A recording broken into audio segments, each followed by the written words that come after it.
Halo guys, balik lagi sama Mimin. Kali ini Mimin bakal membawakan alur cerita manhwa baru yang rilis pada Februari tahun 2025. Sekali lagi Mimin ucapkan terima kasih buat kalian yang sudah support Mimin hingga sekarang.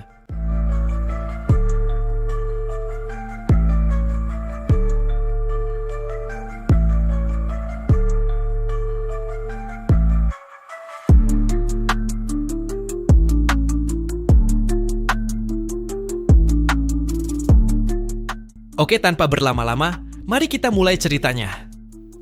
Panel cerita kembali dilanjutkan, dengan kembali memperlihatkan kota pemula. Di sana, terdengar suara mendesis, yang diakibatkan oleh teleportasi yang terjadi. Rupanya, orang yang melakukan teleportasi itu, adalah Xiaoyu, yang kini akhirnya tiba, di tengah kota pemula pada game Forsaken. Dia nampaknya memilih profesi sebagai penyihir, dengan perlengkapan pemula, beserta tongkat sihir seadanya. Xiaoyu nampak terkejut, saat melihat dirinya dipindahkan, dari tempat pemilihan profesi, ke kota pemula atau Cell Town, yang saat ini dihuni oleh banyak pemain. Setelah perpindahan selesai, Xiaoyu kemudian lanjut berjalan, mencoba mengeksplor tempat tersebut. Ia juga nampak kagum, merasakan situasinya yang nampak nyata, dan ia bahkan mengaku, tidak merasakan apapun, seperti panas atau dingin, saat dipindahkan sebelumnya. Para pemain yang melihat Xiaoyu, nampak fokus memperhatikannya, dan berkata bahwa pendatang baru lainnya telah datang. Xiaoyu kembali merasa kagum, saat ia mendapati, bahwa ia telah memperoleh profesi tersembunyi, yang disebut sacrifice atau pengorbanan. Xiaoyu mencoba yakin, bahwa profesi ini sangat kuat. Dia juga merasa, kalau profesi tersembunyi miliknya ini, pasti akan sangat pantas untuk dimiliki oleh Song Fei. Xiaoyu juga penasaran, perihal bagaimana keadaan dari Song Fei sekarang. Dia juga bertanya-tanya, apakah Song Fei mengetahui tentang trik rahasia saat berada di titik awal. Setelah membahas Song Fei, Xiaoyu kemudian lanjut membahas King Feng, dengan menunjukkan ekspresi yang penuh kebencian. Dia mengaku cukup terheran, dengan kemana perginya bajingan itu, setelah dirinya putus hubungan darinya. Padahal dulu, King Feng selalu peduli padanya sepanjang hari. Tetapi, ketika waktu kritis tiba, atau saat dirinya dibutuhkan, King Feng sama sekali tidak bisa diandalkan. Setelah mengeluarkan kekesalannya, Xiaoyu kemudian mencoba beralih dari King Feng, dan memahami situasinya saat ini. Berhubung dirinya mempunyai profesi tersembunyi, dan Zhang Wei juga berjanji untuk membantunya menaikkan level, maka ia tidak harus peduli lagi pada King Feng, dan menyuruhnya untuk mengurus dirinya sendiri. Sesaat kemudian, Xiaoyu nampak penasaran, saat melihat panel sistem yang muncul di atasnya. Dia bertanya, apakah ini merupakan leaderboard, yang berisi daftar pemain teratas. Di sana masih nampak sama, dengan Shadow yang menempati peringkat pertama, yang saat ini level 6, lalu mengikuti Wang Meng di bawahnya, yang saat ini level 4. Lalu di bawah mereka berdua, masih ada Balala, yang masih berada di level 3.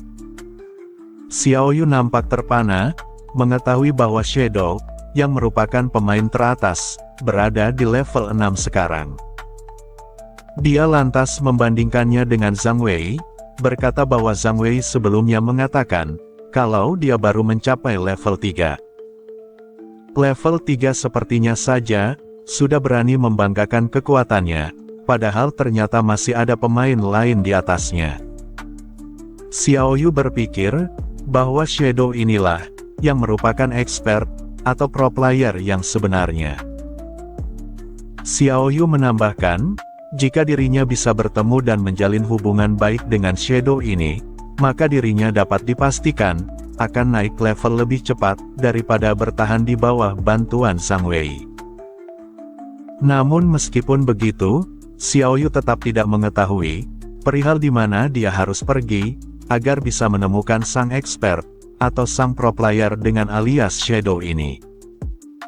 Tetapi, tak jauh dari Xiaoyu, nampak Wang Meng dan partinya, yang sepertinya sedang mengobrol hal yang penting.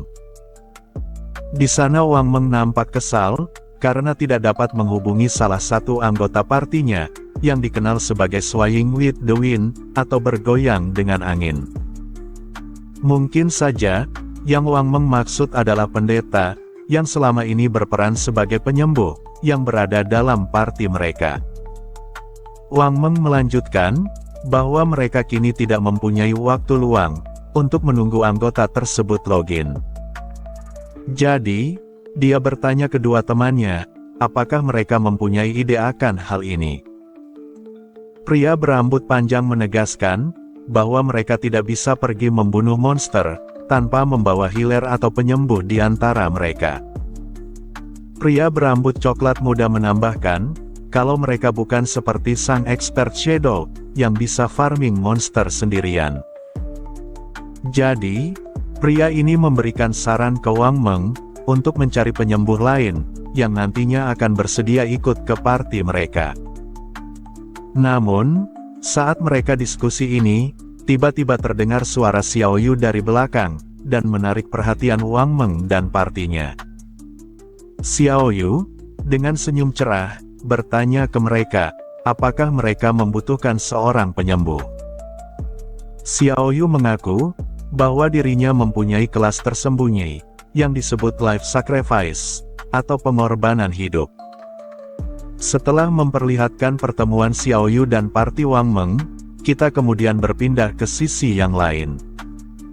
Saat ini, Shadow dan Lizzie, nampak berdiri di atas tebing, memperhatikan sebuah rawa yang berada di bawahnya. Di tengah hujan yang deras dan hutan yang gelap ini, mereka akhirnya menemukan apa yang mereka cari, yaitu bos monster hantu perahu emas. Shadow di sini tidak menyangka, kalau informasi yang diberikan oleh Lizzie, ternyata memang benar adanya. Dia melihat bos monster langka tersebut, dan sesuai dengan apa yang ia pikir sebelumnya. Dan berhubung ia telah menemukannya, Shadow lantas menyuruh Lizzie, untuk bersembunyi di sini, dan berhati-hati terhadap penyergapan. Shadow akan berurusan dengan bos monster ini sepenuhnya, dan tidak membutuhkan bantuan dari Lizzie. Paham atas perintahnya, Lizzie sontak mengiyakan, dan meminta Shadow untuk berhati-hati. Seketika, Shadow yang awalnya berdiri di atas, tiba-tiba menghilang dari sana, dan muncul di bawah tebing, dengan pendaratan yang sempurna. Di sini, panel sistem memberitahu, karena pengaruh dari hantu perahu, maka area rawa ini, telah menjadi violent domain, atau daerah kekerasan. Dan tingkat kehilangan jangka hidup di area rawa ini, akan meningkat sebanyak 100 kali lipat. Mengetahui notifikasi panel sistem tersebut, King Feng lanjut menjelaskan dalam hati, bahwa pada kecepatan 100 kali lipat waktu ini, 5 menit di daerah rawa ini, akan sama dengan mengurangi 1 hari jangka hidup. Daerah kekerasan sementara, yang contohnya seperti ini, biasanya tidak memiliki efek yang besar. Saat Shadow memperhatikan hantu perahu emas ini, panel sistem mengidentifikasi, perihal informasi tentang bos monster tersebut. Monster ini adalah Golden Ghost Ship, atau hantu perahu emas, yang berada di level 5. Dia seperti namanya, berada di kelas Gold atau emas. Dan hitung mundur akan berlaku, selama 45 menit 25 detik. Menyadari batas waktu ini, King Feng kembali berkata dalam hati, kalau bos monster spesial seperti ini, memang diberikan batas waktu untuk melawannya. Dan untungnya, King Feng masih memiliki waktu 45 menit yang tersisa, untuk menghabisi bos monster tersebut secara langsung. Dan waktu sebanyak ini, sudah cukup bagi King Feng, untuk membunuhnya dengan menggunakan skillnya. Shadow kembali mengeluarkan energi gelapnya, lalu mengaktifkan instant Shadow Slash, yang memberikan tebasan beruntun kepada bos monster hantu perahu emas ini. Benar saja, hanya dengan satu skill andalannya ini, hantu itu mulai terkena damage sebanyak 549 damage setiap tebasannya. Dan untuk memaksimalkan waktu yang tersisa, King Feng lanjut memberikan skill berikutnya, yaitu Venom Dart, yang dia lemparkan saat bergerak di udara. Serangan anak panah ini berhasil memberikan damage critical hit pada sebuah bel hantu yang tergantung di ujung kapalnya. Dan dengan serangan itu, King Feng berhasil memberikan damage sebesar minus 621. Lalu, setelah memberikan serangan kritikal tersebut, Shadow lanjut mengaktifkan skill selanjutnya, yaitu Stealth Break Strike, yang membuat Shadow menghilang dari sana, meninggalkan damage overtime yang terus menguras nyawanya.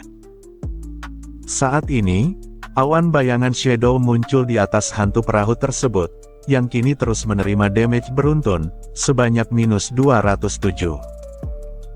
King Feng kembali berkata dalam hati, kalau untuk mengungkap Golden Ghost Ship ini, maka ada beberapa poin yang menantang. Pertama, banyak pemain yang tidak mengetahui perihal di mana kelemahan dari monster yang satu ini. King Feng melanjutkan, bahwa kelemahan yang sebenarnya bukanlah sosok yang berpenampilan seperti tengkorak itu. Dan juga, jika berpikir bahwa kapalnya, maka itu juga bukan. Kelemahan dari bos monster spesial ini terletak pada Ghostfire Bell, atau lonceng berapi hantu, yang berada di ujung kapalnya. Dan poin yang kedua, ketika kelemahan bos monster ini diserang, maka tengkorak itu akan mengendalikan badan air yang berada di sekitarnya, dan akan meluncurkan serangan area yang sangat besar. Dan pilar air ini memiliki damage yang sangat tinggi, bahkan profesi warrior tahap awal, yang dimana mengenakan satu set silver armor, hampir tidak dapat menahan sakit dari serangannya. Sekali lagi, untungnya profesi Shadow ini memiliki agility atau kecepatan yang cukup tinggi di awal. Karena kalau tidak, maka ia tidak akan bisa menghindari serangan pilar airnya. Setelah menjelaskan poin pertama dan kedua, selanjutnya kita masuk ke poin ketiga. Jadi, setelah serangan area sudah usai, hantu perahu emas ini akan memanggil 12 Decaying Water Ghosts, atau hantu air yang membusuk. Dan masing-masing dari mereka memiliki kemampuan tingkat silver. Nampak para hantu air yang keluar secara bersamaan dan mulai memperhatikan Shadow dengan seksama. Tak lama kemudian, mereka mulai mengerubungi Shadow dan berjalan mendekat ke arahnya. Shadow, yang mendapati situasi ini, kembali menjelaskan dalam hati, kalau 12 hantu air yang membusuk ini, akan menyerang pemain dengan liar.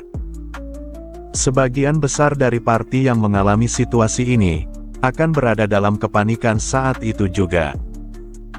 Dan di lain sisi, hantu perahu emas tersebut, akan kembali memanggil hantu air yang membusuk itu, dalam setiap 3 menitnya. Jadi, jika pemain tidak cepat dalam menghadapinya, maka jumlah hantu air yang membusuk akan semakin banyak, dan pada akhirnya, akan menyebabkan tereliminasinya seluruh anggota party. Tetapi, dalam kasusnya Shadow, dirinya saat ini mengaku, sudah dalam keadaan tidak terlihat dari awal. Jadi, para hantu air yang membusuk ini, dipastikan tidak dapat menemukannya. Shadow hanya perlu mundur ke belakang, menemukan sudut yang tepat, dan kembali memberikan serangan ke semua monster ini, menghancurkan semuanya sekaligus. Nampak Shadow yang berjalan melewati mereka, lalu kemudian, dia melesat dengan cepat, dan mengaktifkan skill miliknya, yaitu Instant Shadow Slash, yang memberikan damage beraneka ragam yang mereka terima. Damage yang diterima oleh para hantu itu, tidak ada yang kurang dari 1000, semuanya di atas angka 1000. Sementara itu, Lizzie yang melihat Shadow membantai semua hantu air yang membusuk, hanya bisa terdiam, melihat para hantu itu menerima damage yang tidak main-main. Dan di sana, juga nampak Shadow yang kembali melemparkan Venom Dart ke arah lonceng berapi yang masih menggantung di perahunya. Melihat semua ini, Lizzie tentu saja gemetar, seakan tidak tahu harus berkata apa. Lalu dia dengan gugup berkata, kalau ini adalah pro player atau expert Shadow yang berada di peringkat 1. Lizzie menyatakan bahwa Shadow terlalu kuat. Shadow dengan mudah muncul dan menghilang tanpa jejak, dan bos monster kini sudah kehilangan banyak nyawa karena gerakan yang ia lakukan. Bos monster itu bahkan tidak memiliki kesempatan untuk memberikan serangan balik ke Shadow. Sesaat kemudian, sambil memberikan serangan ke bos monster, Shadow mengirim pesan ke Lizzie, yang dia panggil dengan Little Black atau hitam kecil, memberitahunya bahwa ia akan mati sebentar lagi. Lizzie yang awalnya mendapat pesan itu, awalnya kebingungan, dan lanjut terkejut, bertanya dengan gagap perihal apa maksudnya. Shadow melanjutkan, kalau Lizzie tidak perlu melakukan apapun, dan cukup menunggunya revive, atau hidup kembali. Mendapatkan perintah ini, Lizzie nampak terkejut, bertanya balik mengenai mengapa Shadow malah berkata bahwa ia akan mati. Bukankah saat ini, Shadow sedang dalam posisi yang unggul, atau lebih mendominasi? Dan selain itu, Lizzie juga menanyakan perihal sebutannya, yang Shadow sebut sebagai Little Black. Shadow yang mendengar pertanyaan Lizzie tentang sebutannya, malah balik bertanya memastikan, kalau bukankah Lizzie itu adalah Little Black. Lizzie dengan malu memberitahu Shadow, bahwa dirinya sering disebut Black Plum Big Plum, bukan dengan sebutan Little Black. Ditambah lagi, setelah ia mendengar sebutan barunya ini, Lizzie nampak mengomel, seakan mendengarnya seperti nama bagi seekor anjing. Shadow, yang tidak ingin berpikir rumit, langsung mengiyakan, dan kembali memanggilnya dengan sebutan Little Black. Sementara itu, kita berpindah ke sudut pandang lain, yaitu para pemain yang sebelumnya dieksekusi oleh Shadow, kini telah kembali respawn, dan mencoba mencari Lizzie dan Shadow. Di sana, sang bos mengaku, bahwa ia telah bertindak ceroboh sebelumnya. Ia juga cerita, bahwa di partinya yang dulu, dirinya pernah membunuh seorang legend satu persatu. Tapi sekarang, dirinya malah dibully, oleh seorang gadis kecil yang lemah. Sesaat kemudian, salah seorang anggota parti mereka datang melapor ke bosnya, menyampaikan bahwa gadis kecil itu, kini berada di depan mereka, dan berdiri di atas tebing. Sementara Shadow bajingan itu, saat ini menantang bos monster sendirian, dan berada di dasar tebing tersebut. Mendengar laporan anggotanya ini, sang bos kembali bersemangat, dan menyuruh salah satu dari mereka, untuk mengajak semua anggotanya berkumpul. Sang bos masih sangat kesal, tidak percaya bahwa dirinya, tidak dapat membunuh keduanya. Kembali ke Shadow, saat ini, Shadow lalu menyebutkan tantangan keempat. Tantangan keempat, dan juga yang paling sulit untuk ia hadapi, adalah ketika nyawa hantu perahu emas berkurang hingga setengahnya, maka hantu tersebut akan meluncurkan sebuah serangan, yang disebut sebagai Massive AOE Soul Surge, atau lonjakan jiwa area yang besar. Terlihat lonceng berapi semakin menyala, dan tengkorak yang berada di atas perahu, nampak mengangkat dayungnya tinggi ke atas. Dari dayung itu, keluar semacam energi ungu terang, yang menyelimuti dayungnya. Setelahnya, energi ungu dari dayung ini, menyebar ke udara, dan membuat area di sekitarnya terkena efek skillnya, dan terus melebar kemana-mana. Di sini King Feng melanjutkan, bahwa dirinya tidak akan bisa bergerak, selama beberapa detik ke depannya. Sehingga, Shadow dalam kondisi yang seperti ini, dapat dipastikan tidak dapat menghindari serangannya. Melihat apa yang terjadi, Lizzie seketika memasang ekspresi pucat, seakan tidak percaya dengan apa yang ia lihat. Shadow melanjutkan, jadi maka dari itu, Shadow memilih untuk mati sebentar, lalu revive kembali setelahnya.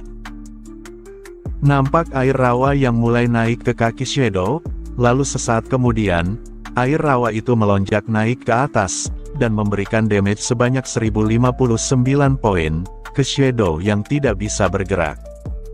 Panel sistem mengonfirmasi, bahwa Shadow telah mati. Shadow yang mati, telah kehilangan 326 tahun, dari jangka hidup yang tak dapat diperdagangkan. Dan selain itu, Shadow juga telah kehilangan 1887 hari, dari jangka hidup yang dapat diperdagangkan.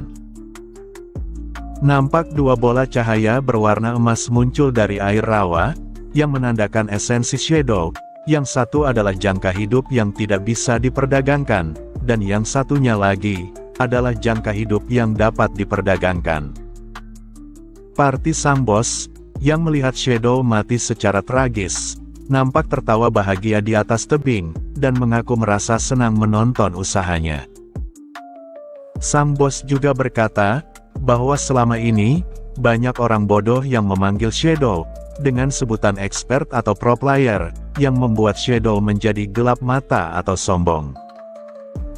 Bahkan saking inginnya mempertahankan sebutan expert itu, Shadow sampai merelakan jangka hidupnya, demi melawan bos monster kelas emas sendirian. Sang bos lanjut tertawa puas, setelah mengeluarkan unek-uneknya. Lalu, saat melihat dua cahaya yang Shadow tinggalkan, sang bos kemudian hendak menghampirinya, dan dengan bahagia berkata, kalau anjing Shadow itu, ternyata merupakan orang yang kaya. Bola cahaya dengan jangka hidup yang sangat besar, setidaknya ada 100 hari, kini berada tepat di hadapan mereka. Sang bos kemudian menyuruh semua anggota partinya, untuk maju bersama, dengan memberikan alasan, kalau bos monster itu, nyawanya tinggal setengah. Jadi, mereka berinisiatif untuk langsung membunuhnya, karena tidak akan rugi bagi mereka. Yang lain merespon, bahwa selain itu, mereka juga bisa mendapatkan jangka hidup milik Shadow. Dan ini adalah jangka hidup, yang muncul setelah Shadow atau anjing besar itu, telah menghilang dari rawa ini. Sejujurnya, Shadow pantas mendapat ganjarannya. Dan hari ini, dirinya yang merupakan sang pecundang, akan melahap esensi, yang berasal dari anjing besar itu. Namun, di tengah mereka berlari ke arah rawa, tiba-tiba saja, pemandangan mereka berubah, seakan langit terbuka lebar, cahaya masuk dari sana, dan itu membuat sang bos dan yang lainnya, menjadi kebingungan dengan apa yang terjadi. Ini adalah akhir dari part 8. Jika kalian suka, jangan lupa klik subscribe, like dan share ke teman kalian. Terima kasih sudah mampir. Sampai jumpa di video selanjutnya.